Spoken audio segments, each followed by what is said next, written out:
Essa noite é uma noite muito importante.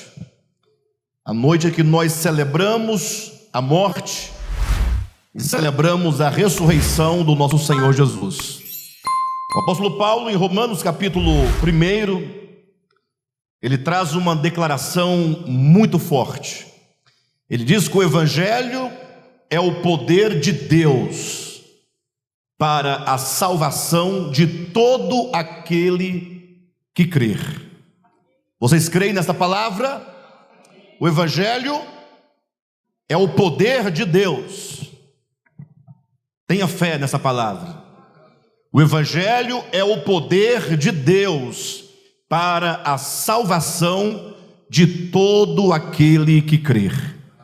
Eu vou precisar essa noite que vocês me ajudem no sentido de vincular o coração, a alma, a mente, a atenção nessa ministração, porque eu tenho certeza que ela é muito importante para nossas vidas. Não permita que nada roube a sua atenção, que você fique não somente em silêncio, mas sobretudo que você fique comigo, vinculado. Vamos juntos entender algo da Escritura, embora já tenhamos dito tantas e tantas outras vezes, o Evangelho é um só, o Evangelho não pode ser modificado, mas com certeza a perspectiva pela qual nós olharemos hoje o Evangelho certamente vai nos abrir mais ainda a nossa visão, e com certeza nós seremos alcançados por uma compreensão melhor e uma compreensão maior do Evangelho. Essa mesa, a qual está diante de nós, ela fala de salvação, ela fala do Evangelho de Jesus Cristo. Embora muitos celebrem esse momento, celebra, como se diz comumente, eles praticam a chamada ceia do Senhor, ou que seja o partir do pão, mas muitos deixam eventualmente escapar quando Jesus Cristo, ao estabelecer a sua mesa, ele diz assim: olha, todas as vezes que vocês comerem este pão e beberem deste cálice, fazei memória de mim. Ou seja, o Senhor, na sua infinita sabedoria, ele estabeleceu uma memória. A memória, ela está no sentido oposto para o esquecimento. Não simplesmente memória, como se porventura Jesus tivesse morrido e não tivesse ressuscitado. Alguém morre, costuma-se dizer em memória do fulano, em memória. Mas vamos tomar o sentido da memória, até porque o Cristo de Deus, embora tenha morrido, ele ressuscitou, ele está vivo. Não há por que fazer memória no sentido de uma morte, mas fazer memória no sentido de trazer à memória o significado da sua morte, trazer de volta à memória o significado da sua ressurreição, no sentido de que nós precisaríamos, como igreja, guardar a lembrança desta obra tão grande, dessa obra tão magnífica, no sentido de que sempre que nós assim fazemos, realizamos este momento, nós estamos como que trazendo de volta o significado da morte e da ressurreição do Senhor, trazendo à tona o significado do Evangelho. Isso porque, com o tempo, é certo que nós vamos nos esquecendo, vamos nos esquecendo do significado, e o pior é quando outros significados, se assim pode se dizer, ou outras questões que não dizem respeito à morte e ressurreição, vão ocupando o lugar desses feitos de Cristo na cruz do Calvário. Então essa noite nós queremos conversar com vocês acerca do sentido do Evangelho de Jesus Cristo. O que de fato é o Evangelho? O que de fato ele anuncia? Quando dissemos aqui no início que o Evangelho é o poder de Deus para a salvação, a pergunta é: que poder é esse como esse poder se manifesta nas nossas vidas. Para tanto, quero convidar a todos a abrirem a Escritura no Evangelho de João, capítulo 12. E eu vou ler com os irmãos os versículos, do versículo 20, do capítulo 12 do Evangelho de João, do versículo 20 até o versículo 32. Do 20 ao 32. Eu peço bastante atenção nesse texto. Diz assim, olha, vejam. Ora, entre os que subiram para adorarem durante a festa, havia alguns gregos. Estes, pois, se dirigiram a Filipe, que era de Betsaida da Galileia, e lhe rogaram: Senhor, queremos ver Jesus. Filipe foi dizê-lo a André, e André e Filipe o comunicaram a Jesus. Respondeu-lhes Jesus: é chegada a hora de ser glorificado o Filho do Homem. Em verdade vos digo, se o grão de trigo caindo na terra não morrer, fica só, mas se morrer, produz muito fruto. Quem ama a sua vida, perde-a, mas aquele que odeia a sua vida neste mundo, preservá-la-á para a vida eterna. Se alguém me serve, siga-me, e onde eu estou, ali estará também o meu servo, e se alguém me servir, o Pai o honrará. Agora está angustiada a minha alma, e que direi eu? Pai, salva-me desta hora? Mas precisamente com este propósito vim para esta hora. Pai, glorifica o teu nome. Então veio uma voz do céu: eu já o glorifiquei e ainda o glorificarei. A multidão, pois, que ali estava, tendo ouvido a voz, dizia ter havido um trovão. Outros diziam: foi um anjo que lhe falou. Então explicou Jesus: não foi por mim que veio esta voz. Não foi por mim que veio esta voz, e sim por vossa causa. Chegou o momento de ser julgado este mundo, e agora o seu príncipe será expulso. E eu, quando for levantado da terra, atrairei todos a mim. Diga amém, queridos. Amém. Amados, o capítulo 12 do Evangelho de João, este que agora acabamos de ler, uma fração, é um capítulo muito revelador. Quando nós lemos as Escrituras, é preciso que nós estejamos atentos à mensagem do Evangelho. Eu digo isso porque, ao ler a Escritura, a mensagem do Evangelho ela estará envolvida dentro de um contexto histórico, dentro de alguns acontecimentos. E ocorre não raras vezes de nós lermos a Escritura e ficarmos atentos aos detalhes, desse enredo histórico, desses acontecimentos, onde acontece o falar do Evangelho, e perdemos o mais importante, que é o próprio Evangelho de Jesus Cristo. O Evangelho de Jesus, prestem atenção, não é exatamente o livro de Mateus, o livro de Marcos, o livro de Lucas e o livro de João.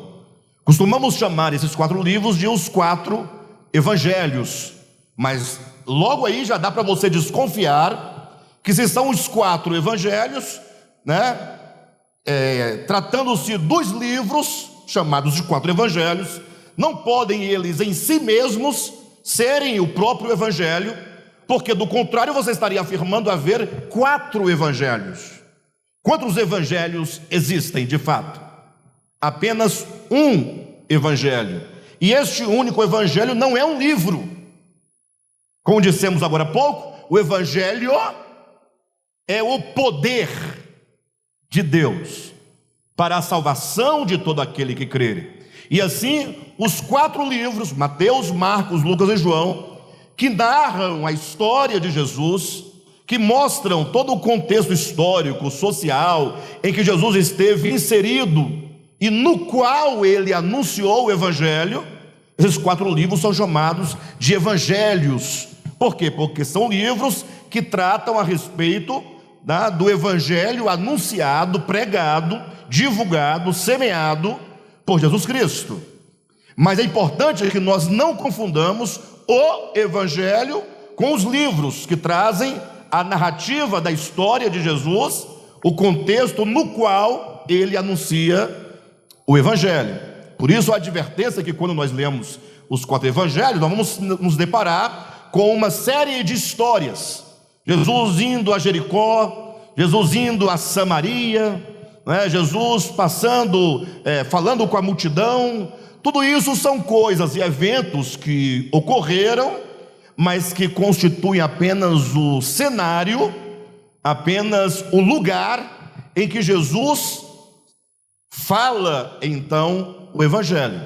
Nesse sentido, quando nós lemos os livros da Bíblia, precisamos estar atentos. Qual é o evangelho? O que é o evangelho? O que é a mensagem? Qual o sentido que esse capítulo 12 quer nos trazer? Como eu posso, ao ler o capítulo 12 do Evangelho de João, compreender a essência do evangelho, compreender o significado do evangelho?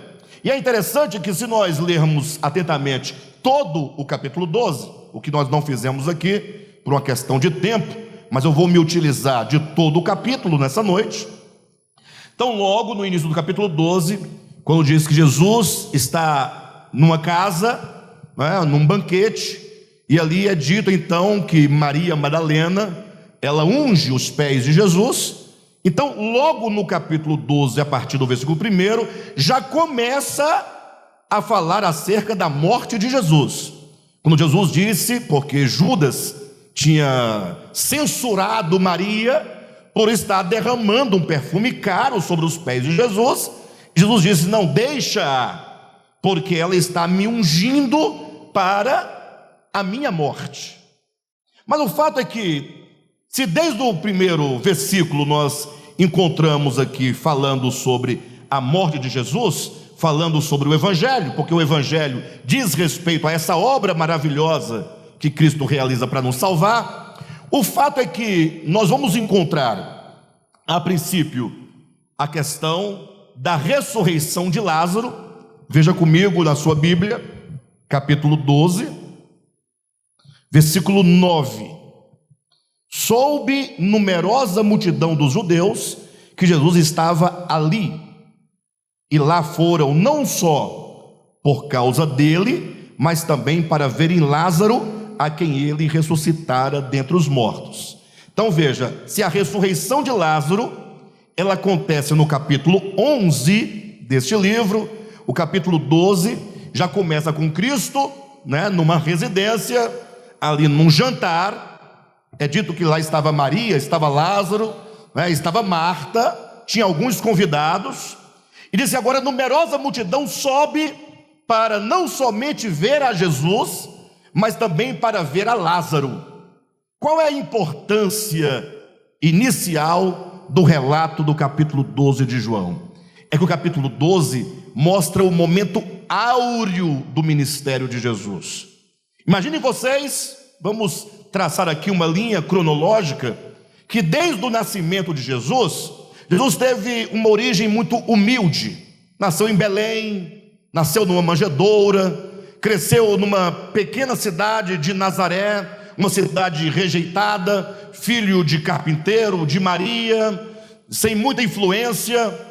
Aos 30 anos ele começa o seu ministério, ainda uma pessoa desconhecida, quando então as pessoas começam a perguntar: mas não é esse o filho de José, de Maria? Não são seus irmãos este, aquele outro, etc. Mas Jesus começa não somente a pregar, preste atenção, mas ele começa a realizar uma série de milagres. E Jesus então começa pouco a pouco a ganhar alguma notoriedade, alguma fama.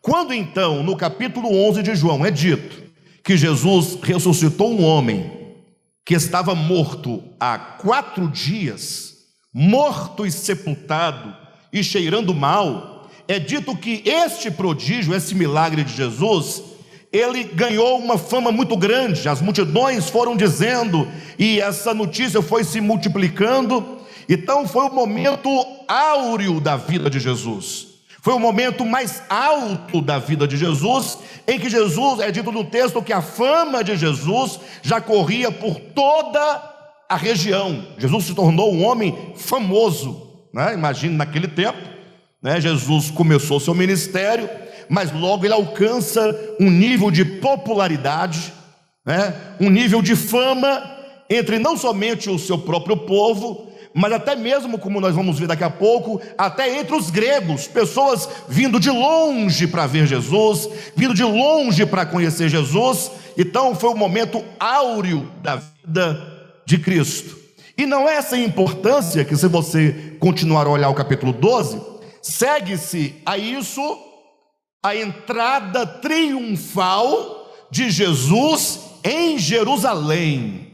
Reúna esses dois pontos aí. Nós começamos dizendo que o capítulo 12 começa a falar sobre a morte de Jesus, sobre o Evangelho. Mas logo, João nos leva a perceber, primeiro, como que a fama de Jesus, né, chega no momento áureo com a ressurreição de Lázaro. E por causa disso, logo as multidões agora querem fazer o que com Jesus? Querem entronizá-lo. Pronto, se ele ressuscitou a Lázaro, então ele é um homem o quê? Poderoso. Ele é um homem o quê? Um homem forte.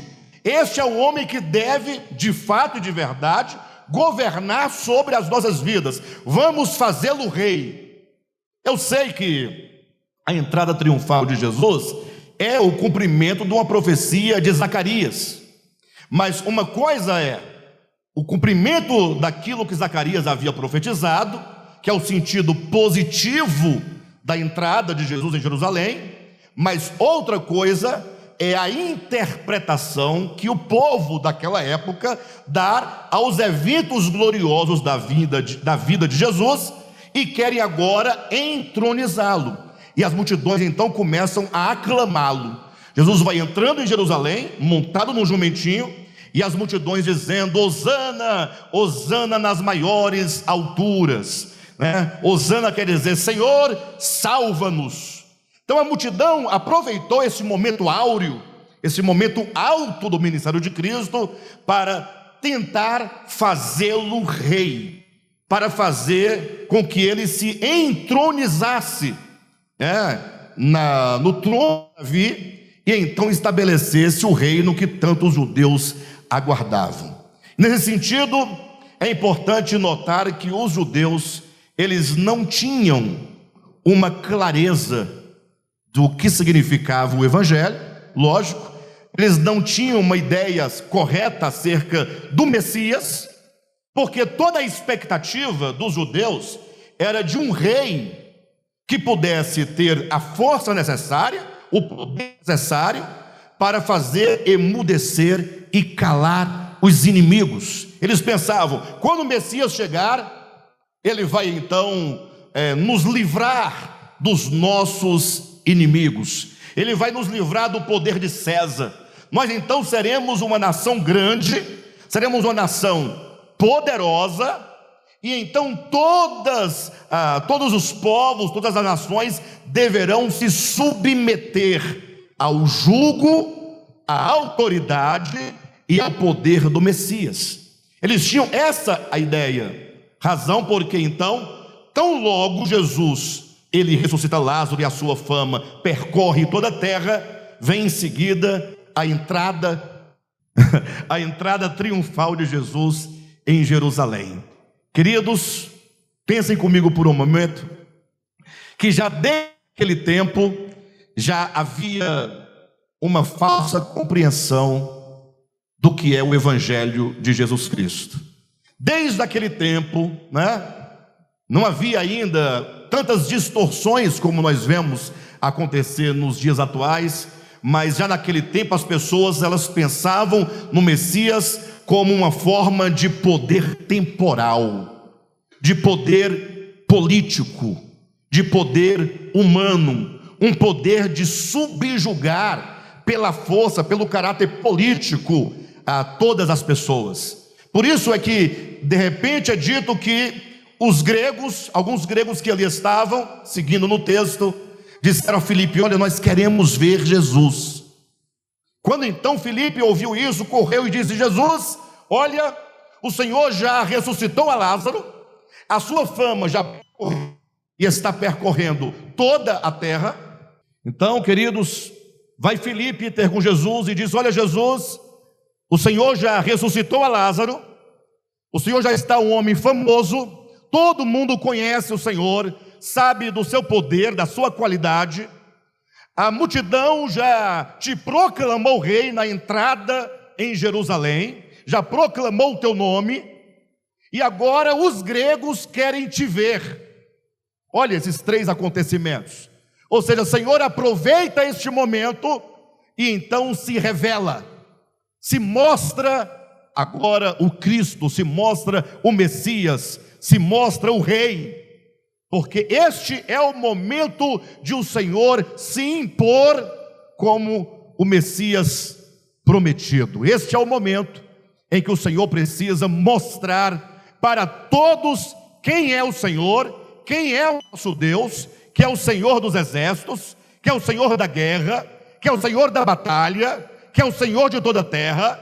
Então a expectativa, de uma maneira geral, era que neste momento o Senhor então iria se mostrar, se revelar, se impor como o rei prometido de Israel. Seria uma ocasião muito maravilhosa, não? Imagina Jesus chegando agora diante dos gregos, diante dos judeus, diante de todos, já tinha fama, tinha o povo do seu lado. Tudo que ele realizasse agora daria certo. Vamos pensar, este é o momento de o Senhor agora mostrar para que de fato ele veio. Quando então Jesus, ele é colocado diante dos gregos, todo mundo esperando aquele momento, esperando suas palavras, o que ele iria dizer, o que ele iria falar. E eu fico imaginando se eu estivesse lá naquela ocasião. Pensei, poxa, se lá em Betânia ele ressuscitou a Lázaro, aqui agora que os olhos do mundo inteiro estão voltados para ele, ele fará uma coisa muito maior do que tudo até então já ouvido falar sobre o mundo.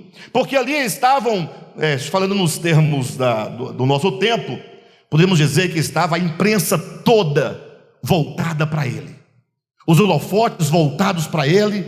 Era o momento de ele se engrandecer, de ele crescer e de estabelecer definitivamente o reino conforme os judeus tanto aguardavam e acreditavam. É neste momento que Jesus então, eu fico imaginando a cena, né? Eu lendo o texto e pensando, eu imagino Jesus fazendo um breve silêncio. Vocês sabem que quando uma pessoa está para falar diante de uma multidão, a multidão ainda fica conversando um pouco. E aí, se a pessoa que vai falar faz um breve silêncio olhando para a multidão vai desconfiando e vai fazendo o silêncio. E vai criando-se ali uma expectativa. Quanto maior é o silêncio, maior é a expectativa. O que ele vai dizer? E agora é o momento. E eu diria para vocês que, tomando o pensamento atual, muitas pessoas diriam que Jesus deveria ali naquele momento realizar um prodígio muito maior do que a própria ressurreição de Lázaro. Eu não sei o que poderia ser, porque me parece que os dois grandes milagres de Jesus foi a cura do cego de nascença e a ressurreição de Lázaro. O que há de maior do que ressuscitar uma pessoa já sepultada, né, cheirando mal, 4 dias sepultada, 4 dias de morta, e ressuscitar? Não haveria algo maior do que isso. Mas Jesus, neste momento, ele não utiliza dessas ocorrências para promover o seu nome. Ele simplesmente olha para a multidão e diz as palavras que não geram muita euforia no coração de muitos. Ele diz: olha, se o grão de trigo caindo na terra não morrer, ele fica só. Mas Jesus, esse é o momento de o Senhor falar de morte. Isso não nos impressiona? Senhor, esse é o momento em que todo mundo está eufórico contigo. A tua fama está percorrendo todos os lugares. O Senhor tem que colocar o povo para cima, colocar o povo para bradar, chamar o povo para o seu lado, para puxar a espada, instaurar o seu reino. E Jesus disse: não, isto não é o evangelho de Jesus Cristo. Jesus está aqui agora, neste momento, nessa circunstância, nesse contexto. Ele aproveita a circunstância para ensinar o significado do evangelho. Ele diz um princípio: se o grão de trigo caindo na terra, se ele não morrer, ele fica só, mas se ele morrer, ele produz muito fruto. Essas palavras referem-se ao próprio Cristo. É como que ele dissesse: olha, eu sou o grão de trigo que vinha ao mundo, que vinha à terra. Eu tenho uma obra, eu tenho uma missão, que é produzir vida, que é gerar vida no interior de todo aquele que crer. Mas qual é a forma, qual é a maneira, qual é o poder que nós utilizaremos para gerar vida no coração daquele que crer? Lembra que nós começamos essa mensagem citando Romanos 1, que o evangelho é o poder de Deus para a salvação de todo aquele que crer? Agora a pergunta que nós trazemos é: de que natureza é esse poder? Qual é o poder que você procura? Qual é o poder que você busca? Quando se fala de Jesus para as pessoas, logo nós dizemos que Jesus é todo poderoso, sim ou não? E Ele é todo poderoso. Ele é o Criador de todas as coisas. Ele realizou muitos prodígios, muitos sinais, coisas grandiosas como ressuscitar a Lázaro. Mas agora o próprio Cristo não faz uso dessas coisas prodigiosas e miraculosas que tantos homens procuram para anunciar o evangelho. Não, ele começa a dizer: olha, entendam que não existe evangelho se não houver morte. Se o grão de trigo caindo na terra, se ele não morrer, ele fica só, mas se ele morrer, ele produz muito fruto. E Jesus então começa a explicar essas coisas. Capítulo 12, versículo 25: quem ama a sua vida, perde-a, mas aquele que odeia ou que aborrece a sua vida neste mundo, preservá-la para a vida eterna. Se alguém me serve, siga-me, e onde eu estou, ali estará também o meu servo, e se alguém me servir, o Pai o honrará. Então ele começa a conclamar e a dizer: se alguém me serve, então siga-me. Olha o que ele está dizendo. Ele, enquanto grão de trigo, ele veio precisamente para morrer. A morte de Jesus na cruz do Calvário é o núcleo do evangelho. Agora, cuidado, em nome de Jesus, preste muita atenção nisso que nós vamos colocar agora, nesse sentido que nós vamos imprimir. Quando nós falamos da morte de Jesus e dizemos que a morte de Jesus é o núcleo do evangelho, logo muitos são tentados a pensar: glória a Deus, Jesus morreu na cruz por mim.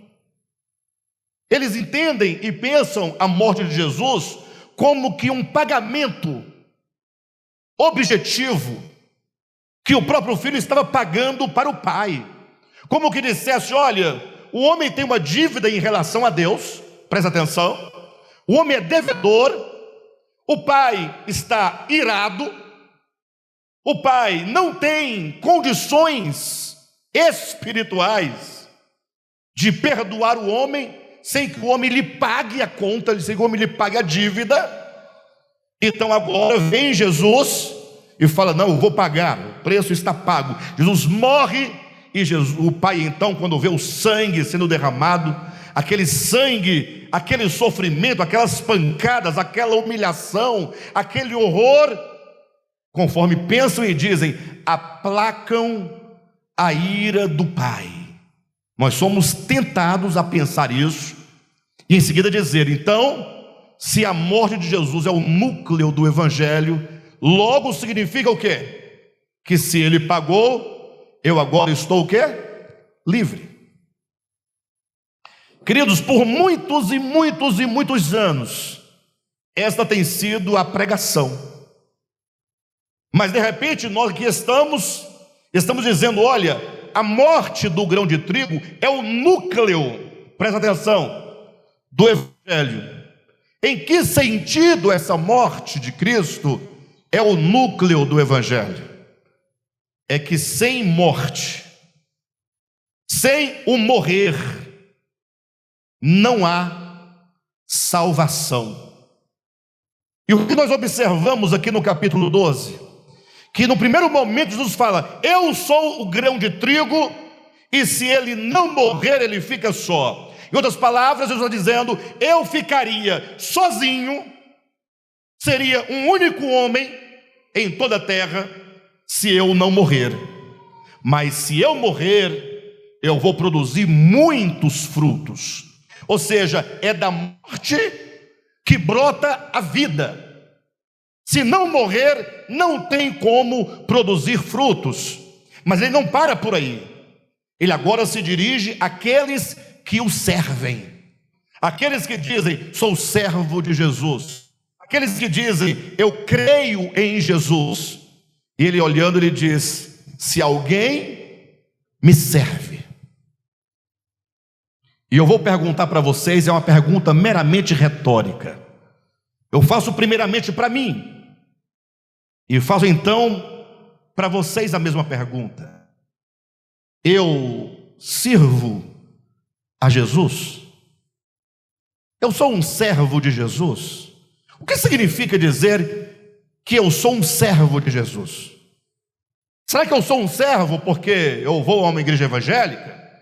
Porque eu visto um tipo de roupa que me identifica, né, com os servos de Cristo?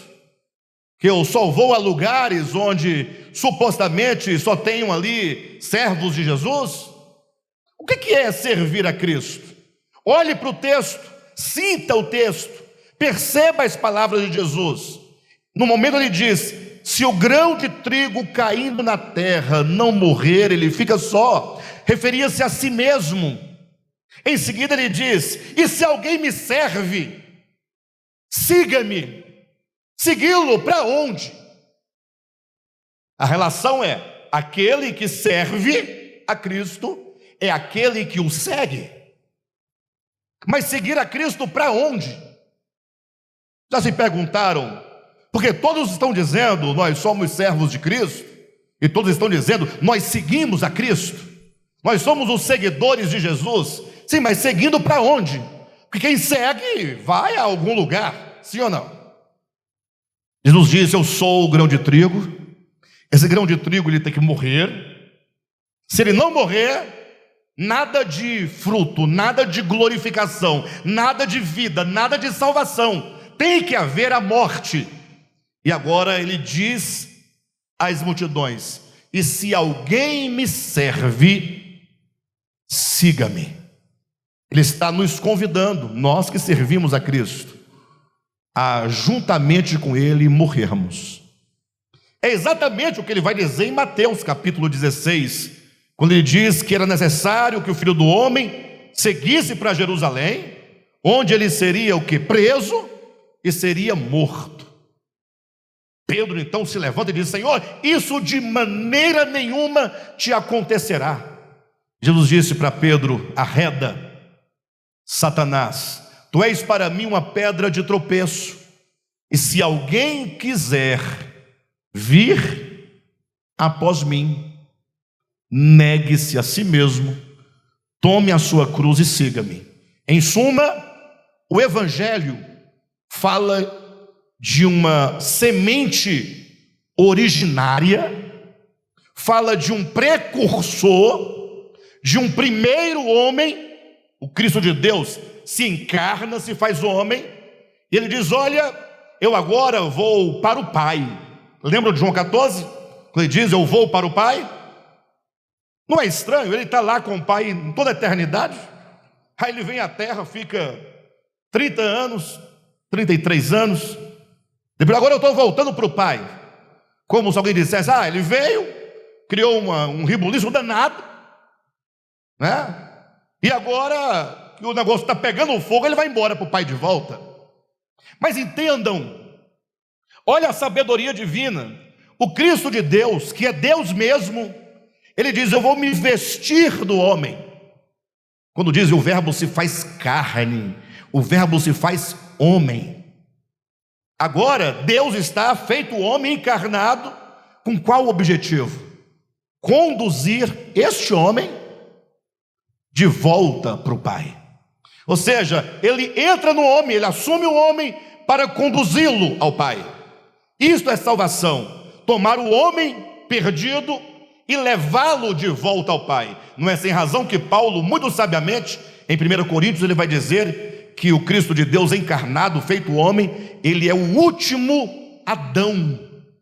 O que significa o último Adão? Ora, primeiro que ele era Adão. Se ele não fosse Adão, não poderia dizer acerca dele que ele era o último Adão. Então, quando diz que ele é o último Adão, quer dizer que ele se veste desta humanidade adâmica. Quem está me entendendo? Porque alguém pode dizer: não, ele se encarnou num homem puro, num homem santo, num homem perfeito, num homem impossível de pecar, impossível de qualquer outra coisa. E seria uma vida muito fácil, sim ou não? Seria um homem totalmente distinto de qualquer pessoa. Esse homem venceria fatalmente, humanamente falando. Seria muito simples, mas não. O escritor aos Hebreus vai dizer que ele se fez carne e sangue, a nossa semelhança, que ele foi tentado em todas as coisas, a nossa semelhança, que ele era um Adão, nessa linhagem adâmica. 1 Coríntios capítulo 15, versículo 45, ele era o último Adão, então ele entra nessa linhagem de Adão, só que agora ele está dentro de uma humanidade, pela sua própria linhagem, uma humanidade rebelde, sim ou não? Até porque, para ser tentado, essa humanidade de Jesus que é tentada, ela tem que ter a possibilidade de pecar. Porque não há tentação se não houver a possibilidade de pecar. Imagina só eu, Alexandre, sendo tentado. Você está sendo tentado a sair daqui voando, como se fosse um pássaro. Existe essa tentação? Tem essa inclinação, esse desejo? Lógico que não, porque isso é impossível.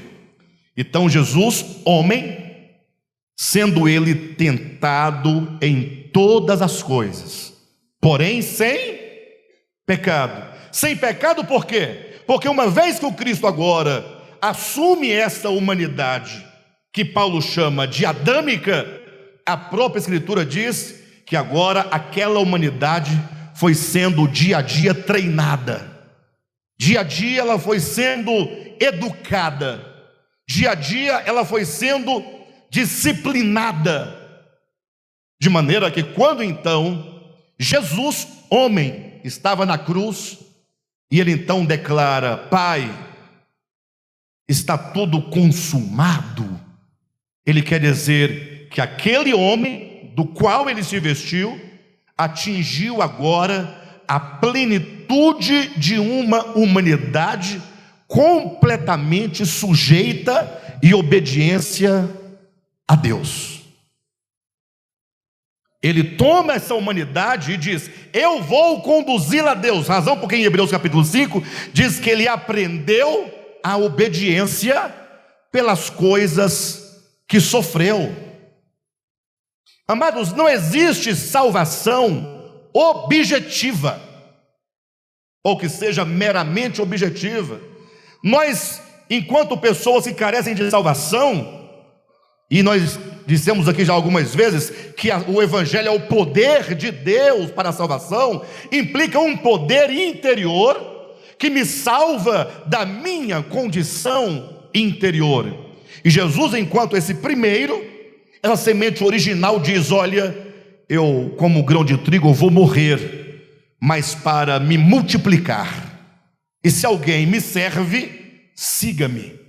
Somos, portanto, convidados a seguir a Cristo no mesmo caminho de cair na terra e de morrer, que fala nada mais, nada menos do que você reconhecer que existe dentro de nós uma coisa chamada ego, que reclama dia a dia por poder, reclama dia a dia por posição, por direitos. Se você ler atentamente o capítulo 12, vai observar que existe toda uma aclamação da humanidade, ou do povo daquele tempo em torno de Cristo. Cristo no momento de fama, no momento áureo, Cristo sendo introduzido em Jerusalém, aclamado como rei, né? Em seguida os gregos querendo ver Jesus, Jesus fala: para, esse é o entendimento equivocado. Vocês já observaram que o evangelho que se ouve muitas vezes nos dias de hoje é um evangelho de empoderamento do homem, do velho homem. É um evangelho que diz: olha, agora você é poderoso, agora você está ungido. Não que não estejamos ungidos, estamos, mas unção a que se refere é a um poder. Você agora é o super-homem, você agora é uma mulher maravilha, você agora tem plenos poderes, você agora vai operar maravilhas, você vai fazer acontecer. E o crente então se sente como aquele que vai mudar o mundo exterior em torno de si. Mas Jesus, ele toma o caminho contrário, exatamente o contrário. Ele diz: o poder de governar, o domínio se estabelece dentro da alma, quando então faz morrer esse ego, quando subjuga esse ego. Razão porque Jesus está dizendo: aquele que ama a sua vida, perdê-la-á, mas aquele que aborrece a sua vida por minha causa, aguardará para a vida eterna. O evangelho então, ele é muito simples, ou seja, aquilo que ele propõe está fácil de compreender. É urgente, portanto, que nós deixemos de lado essa ideia de um evangelho, entre aspas, triunfante nessa vida humana, terrena, caída, temporal, para entender que o poder de Deus que nos salva é o que dentro de nós faz morrer. Somente assim a salvação pode operar e acontecer entre nós. Então vejam na sua Bíblia, acompanhem aí, como que a fala de Jesus vai progredindo. Versículo 27, ele diz: agora está angustiada a minha alma. E que direi eu? Quando ele diz agora está angustiada a minha alma, é porque ele já estava sentindo que o momento em que ele estava vivendo era o momento de ele se entregar. Agora está angustiada a minha alma. E que direi eu? Pai, salva-me desta hora. Mas precisamente com este propósito vim para esta hora. Vim para esta hora. 28. Pai, glorifica o teu nome. Então veio uma voz do céu: eu já o glorifiquei e ainda o glorificarei. Então, no momento que Jesus diante da multidão, ele se apresenta como o grão que veio para morrer. Ele se coloca como aquele cuja alma está angustiada, porque agora ele se entregará plenamente. Vão fazer com ele o que quiserem realizar. Ele não vai ter nenhuma reação contrária. Ele vai se entregar plenamente em graça, em amor, em misericórdia, em perdão, sem retaliação. É neste momento que acontece o testemunho do Pai a seu favor. Uma voz do céu que diz: eu já o glorifiquei e ainda o glorificarei. Aí a multidão ficou extasiada, né? Até a própria divindade está intervindo nessa situação tão grande. Deve ter sido um anjo que falou com ele. Jesus diz: não, gente, para. Não foi por minha causa que o Pai me falou, foi por vossa causa. Ou seja, no momento que Cristo diz que o grão de trigo tem que morrer, nós temos aqui o testemunho, a aprovação, a ratificação do próprio Deus a favor do Filho, como que dissessem: ouçam o Filho, sigam o Filho. É o Pai dizendo: isto é a minha vontade, esse é o meu desejo para todos os homens, que morram, que se entreguem, que não resistam, que sejam salvos por meio do morrer, fazer morrer a si mesmo, não amar a sua alma mais do que a Deus, não amar a si mais do que ao próprio Evangelho. Nós temos o testemunho do próprio Deus como que dizendo: olha, isso é exatamente o que eu desejo, e para isto o meu Filho foi enviado ao mundo, com esse objetivo. Em outras palavras, todos aqueles que ouvem o Pai, que estão atentos ao Pai, que desejam fazer a vontade do Pai, precisam ouvi-lo, precisam receber o seu testemunho e falar: de fato, não existe outro evangelho que não seja o do morrer com Cristo, o do morrer com Jesus. Jesus, então, na sua explicação, ele diz assim no versículo 30, então explicou Jesus. Ele vai trazer uma explicação das palavras que ele acabara de falar, do testemunho que ele recebeu do Pai. Ele diz: não foi por mim que veio essa voz, e sim por vossa causa. Chegou o momento de ser julgado esse mundo, e agora o seu príncipe será expulso. E eu, quando for levantado da terra, atrairei todos a mim. E aqui é o coração do Evangelho. Versículo 30 e 31 é o coração do Evangelho de Jesus, é o coração da epístola de João, é o coração, dessas palavras de Jesus, porque se você reunir todas as ideias, as informações do Evangelho de Jesus que aqui estão, olha o que ele está dizendo: chegou o momento de ser glorificado o Pai. De que maneira o Pai será glorificado? De que maneira? Querem ver uma coisa? Olhem para mim, igreja, vamos lá, me acompanhe. Chegou o momento de o Pai ser glorificado. Como é que nós vamos glorificar o Pai? Pense comigo. O que nós vamos fazer? O momento do Pai ser glorificado. Vamos então glorificá-lo, dizendo o quê? Glória a Deus. Todo mundo, glória a Deus. Vamos lá? Glória a Deus. Ele está sendo glorificado, não está?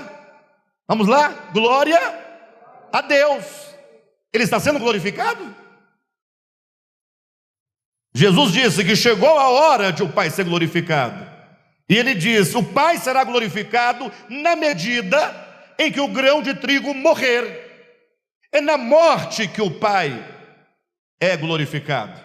Aí o Pai entra com testemunho dizendo: eu já te glorifiquei, filho, e ainda te glorificarei. Aí Jesus fala: está vendo? Chegou o momento, versículo 30. Chegou o momento. Irmãos, não leia um versículo desconectado do outro. Nós temos que reunir todos e entender como um todo. Esse momento de o grão de trigo morrer é o momento de ser expulso o príncipe deste mundo. Irmãos, não sei quantos de vocês já estudaram teologia, ou já estudaram a Bíblia de modo teológico.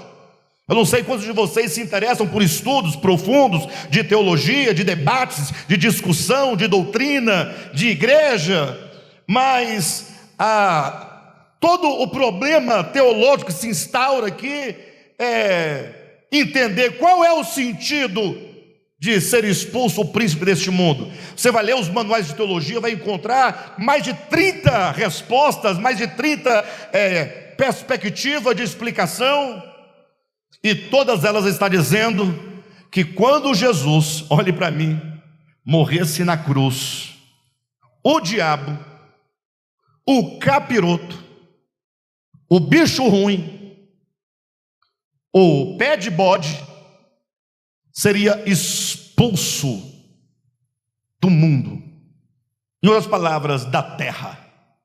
Há quanto tempo Jesus morreu na cruz? Há cerca de 2000 anos. E o capeta está onde agora? Me responda, onde está o Satanás? Olhem para mim todo mundo. Eu não tenho visto ele por aí, mas eu tenho percebido que a coisa não anda boa. Poxa, imagine só, olhem para mim, em nome de Jesus. Chega Jesus, o próprio Filho de Deus em carne, e diz: pessoal, chegou o momento. Ele não diz que depois de tantos mil anos nós vamos expulsá-lo. Não, chegou o momento. Mas Valéria, está entendendo? Chegou o momento. O momento foi há 2000 anos atrás. Josué, o momento chegou em que o príncipe deste mundo será o quê? Expulso. Eu estando lá, Jesus, nós esperamos tanto por essa hora, morre logo, Jesus, porque aí nós viveremos num mundo tão tranquilo, sem o Satanás, sem o pé de bode, sem o pé para trás, sem o rabudo. Que coisa maravilhosa, tudo teria sido resolvido. O que aconteceu? A palavra de Jesus falhou? Ele morreu? O príncipe desse mundo foi expulso? Foi ou não foi? Foi ou não foi? Pensem um pouco, queridos. Foi expulso? Então estamos livres dele? Vocês têm que decidir, ou foi ou não foi. É aí onde entra a teologia para fazer os ajustes. Não, foi expulso. Só não tiraram ele ainda porque não é chegada a hora. Mas Jesus falou que chegou a hora de ser expulso. Foi expulso, mas não foi expulso. Aí na teologia tem uma coisa: está feito, mas ainda não.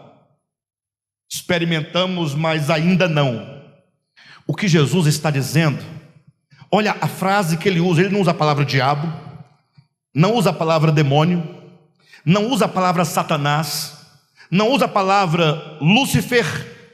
Ele diz o príncipe deste mundo. Alguém dirá, mas todo mundo sabe que o príncipe deste mundo é Satanás. Ora, mas você vive neste mundo? Você aqui, você conhece esse príncipe? Você já foi? Onde é que ele está sentado? Onde é o seu trono? Como é que você é deste mundo? Tem um príncipe e você não sabe dele. Você sabe que é o diabo, mas fica só no campo de uma especulação teológica. Príncipe, principado, fala de um domínio. E quando fala deste mundo, não pode se referir à terra, planeta, porque do Senhor é a terra e a sua plenitude e tudo quanto nela contém. Este mundo, queridos, é um mundo interior, na nossa alma, onde há um domínio, onde há um governo, onde impera forças poderosas na nossa mente que nos conduzem cada vez mais para longe de Deus. Jesus está dizendo: o momento de ser expulso o príncipe deste mundo é agora, e o modo de o príncipe deste mundo ser expulso é fazendo morrer a vossa velha natureza. Somente quando, juntamente com Cristo, aquele que me serve segue-me, somente quando Jesus diz: eu sou o grão de trigo e eu vou morrer. E se alguém quiser vir após mim, negue-se a si mesmo. É no momento que você, no seu coração, diz: eu vou seguir a Jesus. Eu vou seguir a Jesus. Eu vou olhá-lo como o modelo. Eu vou tê-lo como o exemplo. Jesus dizendo: vem e segue-me. No momento então em que você olha para o Cristo suspenso na cruz, olha para o Cristo crucificado, e você vê ali o domínio do príncipe deste mundo totalmente destruído nele, alguém que triunfa sobre o príncipe deste mundo, o expulsa da sua vida. Quando você consegue perceber que existe um principado, uma força, um governo, um domínio dentro de você, e você então fala: eu vou servir a Jesus, eu vou seguir a Jesus, eu vou me entregar a Jesus, eu vou me unir a Jesus.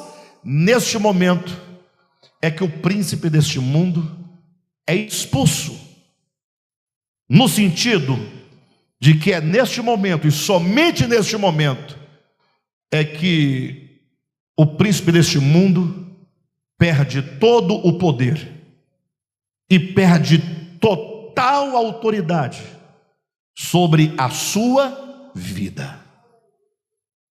Não é bobagem, você fica dizendo, quando eu era criança tinha uma canção que dizia: pisa no capeta, da cabeça aos pés, quem manda fogo santo é Jesus de Nazaré. Pisa no capeta, e a cabeça aos pés. Bobagem, o diabo sentado no meio, batendo palma e rindo. Pisa no capeta da cabeça, e o diabo no meio, e manda fogo santo é Jesus de Nazaré. Rindo. Por que rindo? Porque não funciona. Não adianta você ficar pisando na cabeça dele enquanto ele está pisando na sua cabeça. O domínio de Satanás é completamente anulado da sua vida quando você olha para o Cristo crucificado, como diz o versículo 31, quando o Filho do Homem for levantado, e você contemplar o Cristo erguido, o Cristo crucificado, e crer nele, for atraído por ele, este é o momento em que o Pai é glorificado e o príncipe deste mundo é expulso. Não existe outro meio e não existe outro caminho. Não existe. Mas a mensagem de Jesus, ela é assim, tão profunda, tão forte, tão pouco apetitosa para a nossa carne, que se vocês olharem os versículos 37 em diante, para acabar o capítulo 12 de João, nos é dito que havia ali pelo menos duas classes de pessoas que reagiram ao Evangelho de Cristo. O primeiro, daqueles que não creram, olhe na sua Bíblia, e o segundo grupo, daqueles que creram. Mas olha quais são as características e o porquê que uns creram e outros não creram, e o modo como creram. É dito primeiramente que diante disso, versículo 37, e embora tivesse feito tantos sinais na sua presença, não creram nele, para se cumprir a palavra do profeta Isaías, que diz: Senhor, quem creu em nossa pregação? Mas como é que crê numa palavra dessa? Como é que crê numa palavra dessa? que o grão de trigo vai morrer. Nós queremos um Cristo forte, poderoso, que subjuga os inimigos exteriores. Queridos, olhem para mim. Você sabe qual é o nosso grande problema enquanto cristãos, de um modo geral, no sentido pleno da palavra? O nosso grande problema, olhem para mim, e vocês são testemunhas, olhem na internet, os vídeos que mais viralizam, os vídeos mais aclamados, mais divulgados, vão revelar o nosso grande problema. Os crentes estão ocupados, preocupados, e estão lutando contra um tanto de coisas. Quer ver uma mensagem poderosa? É aquela que o pastor sobe no púlpito e diz assim: olha, vocês viram lá a Priscila Alcântara? Quem viu a Priscila Alcântara no carnaval? Aquela menina que dizia ser de Deus. Aí nós agora vamos apontar para alguma coisa fora de nós, para alguém, para tentar demonstrar a nossa santidade, porque nós não estamos de acordo com a Priscila Alcântara. Aí quanto mais você encontra alguma coisa fora de você, para você apontar, para você condenar. O outro que veio aqui em Brasília há umas 3 semanas, há um mês, né, um americano que dizia que os homossexuais têm lugar garantido no inferno, e o povo, por que o povo grita e aplaude, fala mistério, língua, sapateia? Por quê? Porque tudo isso que é dito faz uma maquiagem de santidade naqueles que dizem: estamos em desarmonia e desacordo com essas pessoas dessa natureza que faz essas coisas. Esse é o nosso grande problema. Aí vem Jesus e diz: olhem para mim, sabe qual é o problema de vocês? Ou melhor, o problema do homem é o príncipe desse mundo, é o domínio que faz você ser avarento, mentiroso, blasfemo, arrogante, de odiar o seu irmão, cheio de facção, cheio de inveja, cheio de rancor, cheio de inimizade, de contenda, de divisão. O problema é que os homens estão debaixo de um principado, de um domínio que opera nas suas mentes. Então não olhe para fora, não olhe para o outro, não olhe para o planeta Terra, olhe para dentro de você e perceba que há um domínio. E os homens diante de Cristo falam: e agora, o que eu faço? Jesus fala: é o momento de ser expulso. Vamos expulsar o príncipe deste mundo. Faça uma fila e eu vou sair expulsando o príncipe deste mundo. É isso? Coloca a mão na cabeça e fala: Sum! É isso? Não. Senhor, qual é a maneira do príncipe deste mundo ser expulso? Só tem uma maneira, diz Jesus: se o grão de trigo não morrer, se não morrer, não tem jeito. Aí qual é o resultado de uma mensagem como essa? Não podia ser outra, que embora, versículo 37, tivesse Jesus feito tantos sinais na presença deles, não creram nele. Por quê? Para se cumprir a palavra do profeta Isaías, que diz: Senhor, quem creu em nossa pregação, e a quem foi revelado o braço do Senhor? Por isso não podiam crer, porque Isaías disse ainda: cegou-lhes os olhos e endureceu-lhes o coração, para que não vejam com os olhos, nem entendam com o coração, e se convertam e sejam por mim curados. Cuidado, você que é calvinista, quando você lê esse versículo que diz: cegou-lhes os olhos, você pensa em quem é o agente que cega os olhos do outro? Você pensa em quem? Você enxerga no texto: Deus cegou-lhes os olhos. Sim ou não? Sim ou não? Não é assim que você pensa? Mas não é assim que o texto diz. Querem a prova material? Quando diz assim, olha, capítulo 12, Versículo 39. Por isso não podia crer, porque Isaías disse ainda, dois pontos. Depois de dois pontos, abrem aspas, porque não são palavras de Isaías, mas de alguém a quem Isaías faz referência.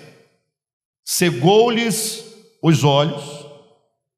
Cegou-lhes, está numa terceira pessoa, sim ou não? Não sei quem, cegou-lhes. Apenas diz cegou-lhes os olhos, endureceu-lhes o coração, para que não vejam com os olhos, nem entendam com o coração, e se convertam e sejam por mim curados. Quem é o mim? É Deus, Deus é o mim. Então cegou-lhes, para que eles não creiam em mim. Então quem cegou não foi Deus? Sim ou não? Ele não diz ceguei os olhos, ele diz cegaram, cegou-lhes e endureceu-lhes para não crerem em mim. Aí a discussão é ampla, mas vai dar no mesmo lugar. Alguns pensam que seriam as próprias palavras do Evangelho. É a própria pregação que, quando o indivíduo, diante de uma pregação como aquela, ele pensa, então eu vou ter que negar a mim mesmo? Vai. Eu vou ter que, então, tomar a cruz? Sim. Então você vai me anular? E os meus prazeres? E o meu dinheiro? E tudo que eu estou fazendo? Minhas festas? Os adultérios? A impureza? Isso e aquilo outro? Não, eu não quero. Se eu receber essa palavra, eu serei curado. E se eu for curado, eu não vou ter, porque sou liberto, não terei mais a vida que eu quero ter. Quem está me entendendo? Ou seja, diante das palavras do Evangelho, esse negócio de morrer não está para mim, não estou afim, não quero ser curado. Então, diante de muitos milagres que Jesus fez, ou a despeito de tantos milagres, muitos não creram, porque não queriam ser curados, porque simplesmente estavam satisfeitos com a sua própria vida. Hoje há muitos que dizem, eu não quero. Não, esse evangelho não, eu quero já dar prosperidade, me fazer rico, fazendeiro, empresário, andar aí de Jaguar, carrão. Esse aí de morrer, não é para mim, não vai dar, não vou querer. Então muitos não creram por esse motivo, mas tem um grupo que creu.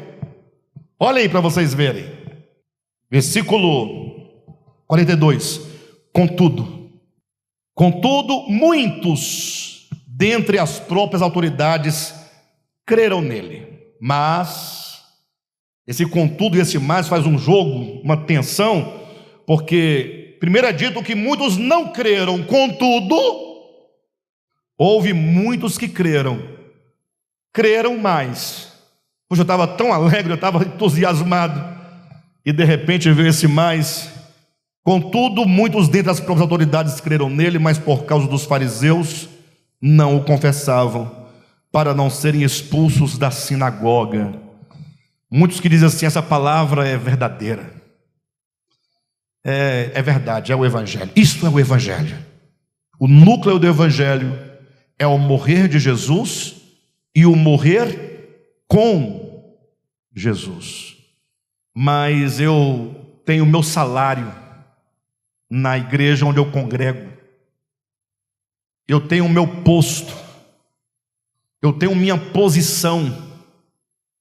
Você imagine só se a partir de agora, pensa o camarada que olha, ouve a palavra e fala, é isso mesmo, tem uma concordância intelectual com a mensagem, mas ele diz assim, mas e se eu começar a pregar isso, eu vou perder membro da igreja, os membros vão embora, que ninguém quer ir domingo ao culto para ouvir que tem que morrer, que tem que negar a si mesmo, que tem que tomar a cruz, e que tem um domínio de Satanás na minha consciência, e que ele tem que ser expulso, e só se expulsa com a morte. Ninguém quer ouvir isso. O camarada fala, não, mas se eu pregar, vou perder dinheiro, vou perder posição, vou perder membro, vou perder a oferta, vou perder o que mais? E por causa dos fariseus, não o confessaram.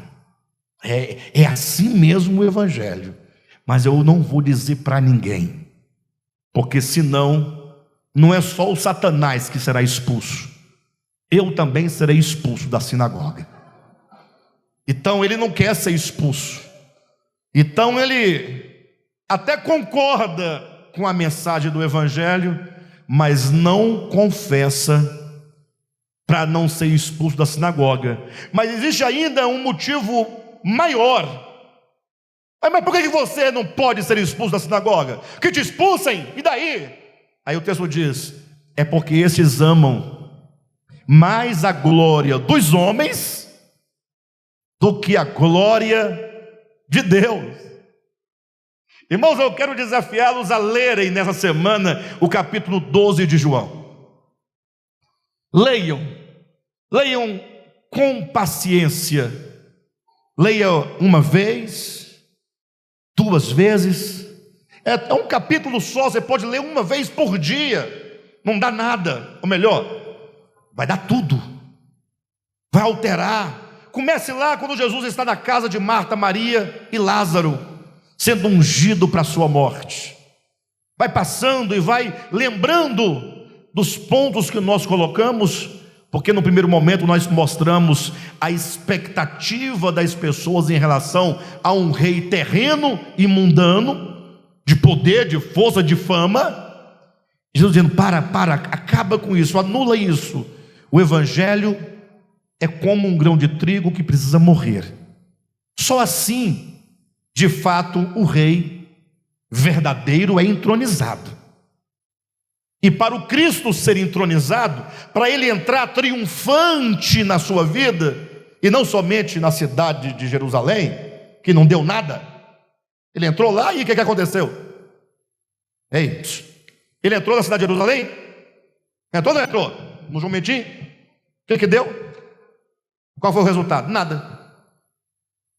Ou teve alguma coisa, José? Entrou, o povo gritou, 70 anos depois, não ficou pedra sobre pedra, juízo.